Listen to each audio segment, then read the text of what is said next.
Haleluya, haleluya. Mathayo 15:14. Mathayo 15:14.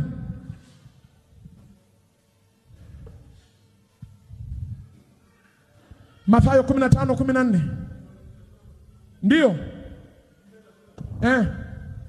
Anasema waacheni hao ni viongozi vipofu, ndio, wa vipofu. Ndio.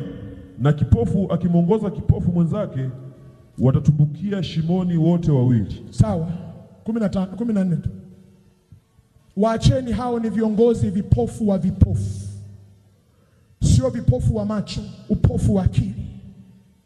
Upofu wa akili hauwezi kukusaidia kuongoza chochote. Ukiwa kiongozi kipofu kwenye biashara yako, huwezi kuwasaidia wafanyakazi wako. Wewe uliyeajiri watu lazima macho yako yaone. Uliyeajiri watendakazi lazima macho yako yaone. Ukikaa umeajiri watu, utaajiri na majini. Nasema utaajiri na majini.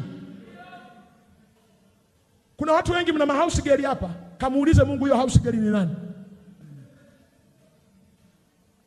Nasema na wewe, kiongozi yeyote ambaye mtu anakutegemea juu yako umpe mshahara, lazima uwe na macho ya akili, yajue ni nini unachotakiwa kumwajiri, ni nani hatakiwi kuajiriwa, ni nani akae nyumbani mwako, ni nani asikae nyumbani mwako. Kuna watu tumewaajiri kwa kukosa macho ya akili ya rohoni. Tumeajiri watu waliofundisha uchawi kwa watoto wetu. Tumeajiri watu waliofundisha uchawi, vitoto vyetu vimekuwa vichawi. Wewe hujui uchawi umetoka wapi. Kumbe uliwahi ajiri mfanyakazi aliyefundisha mtoto wako uchawi. Toka mimi nilipoanza yule binti alipoanza kukaa ndani yangu, mambo siyaoni akienda mtumishi. Akili. Ngoja nikupe mfano huu. Nazungumza akili, kliniki ya akili. Na hao wakiingia ndani, kitu cha kwanza wanakamata akili yako. Wakikamata akili usiwaone. Wakifanya mabaya upotezee. Wakifanya uharibifu upotezee. Yaani uwe kama jinga fulani hivi, uwe zezeta fulani hivi. Nilienda Geita. Nilisikia ushuhuda huu, niliogopa. Nikamwambia Mungu, nitawafundisha watu. Ndugu zangu, yuko mzee wa kanisa mmoja Geita, kanisa la kiroho, akatafuta house girl. Ametafuta house girl. Alipokwenda naye nyumbani akamweka. Huyo mzee wa kanisa alikuwa ni mwalimu wa shule ya msingi. Amemwalika, amemweka ndani. Kumbe alipoingizwa yule house girl, ufahamu wa yule baba ukakamatwa. Wapendwa, wanazima macho ya ndani ili usione chochote. Wanazima akili ili usihisi chochote. Yule baba ni mzee wa kanisa, makanisa ya Kipentekosti. Mke wake ni mwimba kwaya, wakaalika house girl. Siku moja, huruma ya Mungu, na wamekaa naye miaka 2. Siku moja, rehema ya Mungu, akiwa amekaa ndani. Huyo baba alikuwa anatoka Geita anaenda Mwanza mjini. Sasa ameenda nyumbani, akamwaga huyo binti, akasema anaondoka anaenda Mwanza, mama yako anarudi baadaye, pesa ya matumizi hii hapa. Alipofika stendi, gari zikachelewa kuja. Akasema ngoja niahirishe. Mbona gari zimechelewa? Kumbe kuna mambo mengine Mungu huwa anayafanya kwa makusudi. Usiwe na laumu kila jambo linalotokea. Bwana Yesu asifiwe. Kumbe Mungu alitaka afungue akili yake iliyofungwa. Anarudi nyumbani, anafungua mlango, ilikuwa saa 7. Anaona, akasukuma mlango alikuwa ameegesha tu, akaingia. Lakini ile anaingia sebuleni, akakuta nywele zimefanya vinyweleo vinasimama. Akaita kimya. Akaita kimya. Watu wako shuleni. Akaenda chumbani. Yaani nyumba yote, kila kikanyaga mwili kuna nini? Akarudi sebuleni. Ila anatokea sebuleni, miguu yake ikakamatwa mahali pamoja. Miguu ilipokamatwa mahali pamoja, manake Mungu anamwambia simama hapa hapa nikuonyeshe kitu. Akakuta malumalu zinaumuka kama uyoga unavyoinuka, zikapasuka. Halafu anaangalia, likatokea bonge la jitu linatisha. Akaliangalia lile jitu, maana miguu imekamatwa, kukimbia hawezi. Lilipoinuka hajui ni kitu gani. Mwili wako umetiwa ganzi. Lilipoinuka likakaa, likajitikisa kama kuku anavyojitikisa vumbi. Halafu akatokea ni house girl.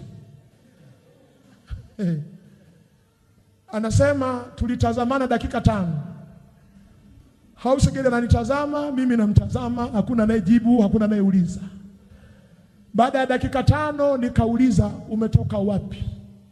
Kwa ujasiri yule binti akasema, nimetoka ibadani. Nimetoka ibadani. Akamuuliza, ibada yako unafanyaga wapi? Kuzimu. Akaulizwa, wewe ni mtumishi wa shetani? Akasema ndio. Umeanza lini? Akasema toka kuzaliwa kwangu. Ibada hizo unafanyaga saa ngapi? Saa 6 mpaka saa 7. Akaanza kulikolo. Anakumbuka kila majira alikuwa akitaka kurudi nyumbani saa 6, roho inakataa. Kumbe mtu yupo kazini. Akamuuliza, kwa hiyo wewe ni shetani, umewezaje kukaa hapa? Akasema nimekaa kama nyumba zingine ninavyokaa. Akamuuliza, imekuwaje mimi sikukugundua? Akasema tulikamata akili yako. Akamuuliza, unanidai shilingi ngapi nikupe uendage? Akasema ili iweje? Ili iweje?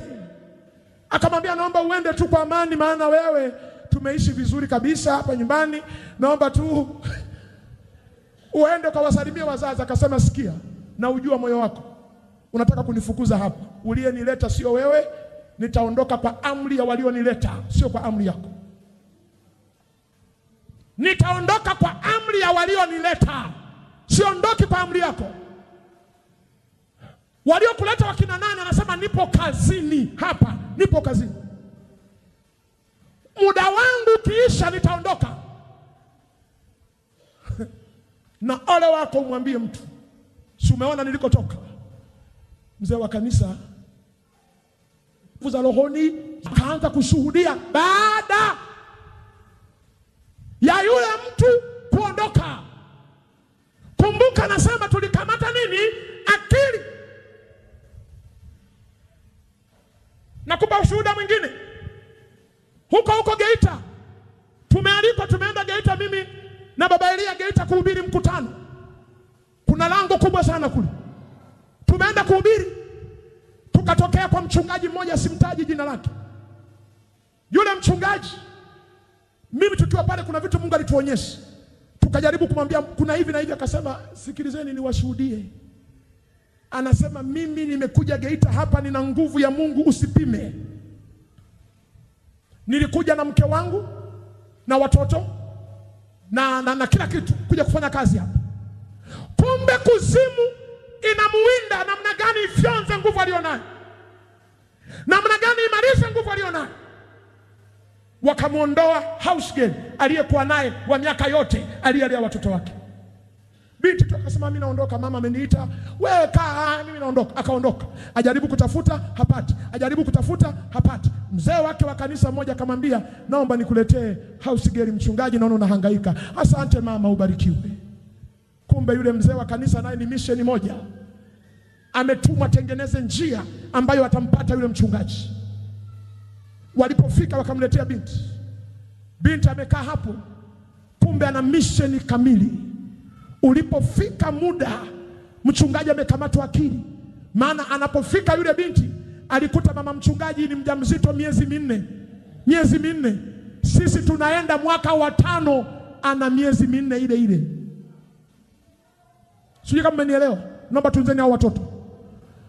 Yaani yule house girl anaingia mle ndani, anamkuta yule mama ana mimba ya miezi 4. Wakaondoa mimba, wakaweka mdoli kwenye tumbo la yule mama. Mdoli hakui, haongezeki, hatoki.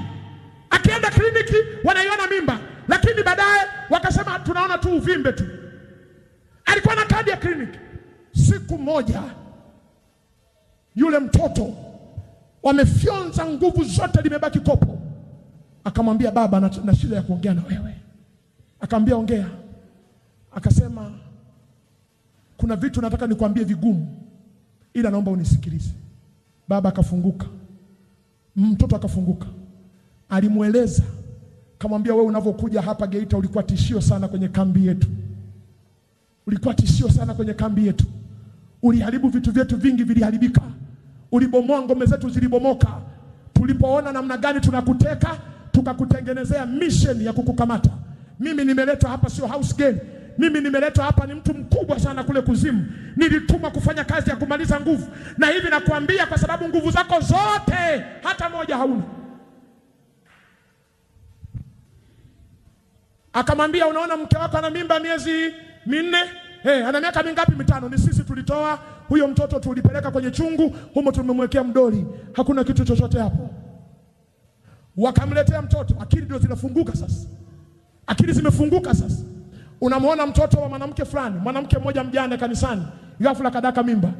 Wakamwambia unaijua yule mtoto, unamfahamu amefanana na nani kwenye ukoo wenu? Akasema ila kweli yule mtoto kwenye ukoo wetu amefanana sana na watoto wangu niliozaa. Na hata kwenye ukoo wetu anafanana sana na mdogo wangu. Akasema mume wa yule mwanamke mjane unamfahamu? Akasema sijui mwanaume aliyezaa naye. Akasema yule ni mtoto wako wewe mchungaji. Ni mtoto wako mchungaji. Akasema kivipi? Akasema damu yako, kapime DNA, damu yako. Bwana mimi sijawahi kutembea na yule mwanamke. Akasema wewe, sisi ndio tulikuwa tunakutoa, tunatoa mke wako tunamweka yule. Kwa hiyo ile DNA na sisi tulimwona yule mtoto. Copyright ya mchungaji, kata kichwa. Sura moja na mchungaji. Halafu mchungaji hajawahi fanya mapenzi na huyo mwanamke. Ni viwanda vya kuzimu vimetengeneza hayo mambo ili kufyonza nguvu ulio nayo. Wakamwambia, akasema hata sasa mchungaji, hapo nje kuna vikao vinaendelea. Vikao vyote vya wachawi tulihamishia hapa. Tunafanyia kwako vikao. Kivipi mbona mimi sijui? Akasema tulikamata akili yako, uwezo kujua chochote kinachoendelea. Akasema hata sasa kikao kinaendelea, anayechangia hoja ni mchungaji fulani, ana wazee fulani wa kanisa wako pale, wa kanisa fulani anawataja na wataja wako pale wanachangia hoja. Akasema nataka kuwaona. Baada ya kumwambia vitu walivyomharibia. Akasema nataka kuwaona. Akasema paka vaa miwani. Nipe miwani. Akaenda ndani akachukua unga akamletea kwenye kiganja. Akasema paka miwani. Hii ndio miwani. Mchungaji anasema nilikuwa na hasira, nikasema napaka ile miwani niwaone, alafu nikiwaona naenda kufia kapanga, nikafie polini, nikafie polisi.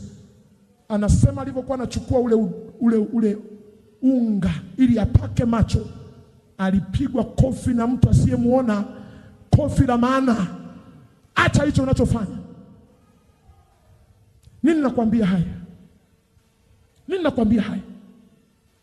Usipofunguka akili rohoni, usipotiwa nuru akili rohoni, utakuwa ni kipofu ambaye huoni chochote kinachoendelea. Kuna watu wataongoza maisha yako. Kuna watu wataongoza watoto wako. Kuna watu wataongoza akili zako darasani. Kuna watu wataongoza ufahamu wako darasani. Kuna watu wataongoza biashara yako. Kuna watu wataongoza uchumi wako. Lazima macho yako yatiwe nuru, utoke kwenye upofu, uanze kuona vitu